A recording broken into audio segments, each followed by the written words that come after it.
Habari za saizi.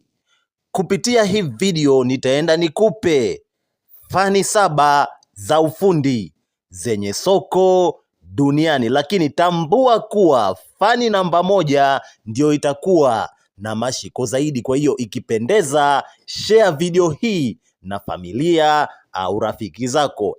Twende tukaangalie fani hizo. Fani namba 7 ni ushonaji. Sasa fani hii ya ushonaji ukiichukulia serious, hela ipo. Mfano, ukajiongeza wewe mwenyewe hadi ukafikia level ya kuwa designer, mfano designer wa suti, pesa ipo. Ushonaji ukiwa na nia, unaweza ukafika level hadi ya kuwa mbunifu wa mitindo. Sasa ukishafika level hiyo, ukajitoa kwa moyo mmoja, pesa itakufuata yenyewe. Kwa hiyo ushonaji ni miongoni mwa fani zenye soko duniani. Fani namba 6 ni ufundi bomba.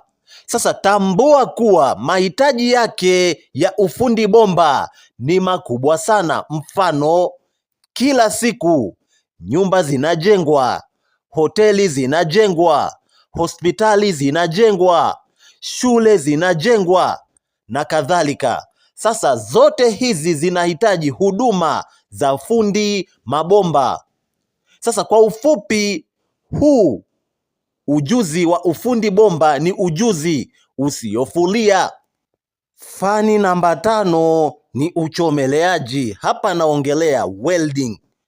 Welding inahitajika kwenye ujenzi, mfano mageti, milango, madirisha, grills.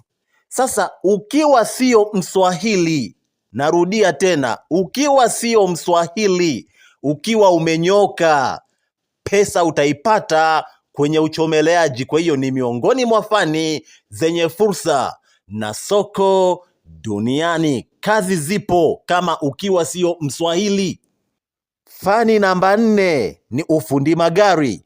Sasa ufundi magari sitouongelea sana kwa sababu ipo wazi na inajulikana ni miongoni mwa fani nzuri za ufundi zenye soko duniani. Kwa hiyo sitoiongelea sana, lakini ukiwa fundi mzuri, lakini pia ukiwa na eneo zuri, pesa itakufuata mwenyewe, kwa sababu fani hii ya ufundi magari ni miongoni mwa fani ambazo kila siku zinahitajika, kwa sababu watu wananunua magari karibia kila siku na magari yanaharibika kila siku. Kwa hiyo ufundi magari ni miongoni mwa fani zenye soko duniani.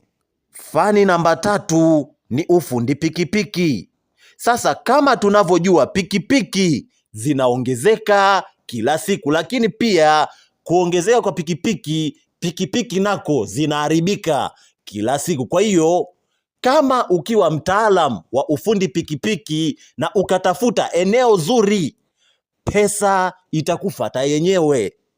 Kwa hiyo ufundi pikipiki ni miongoni mwa fani zenye soko duniani. Namba 2 ni cosmetology. Hapa naongelea mambo ya urembo, mambo ya nywele, mambo ya makeup, mambo ya skin care na kadhalika.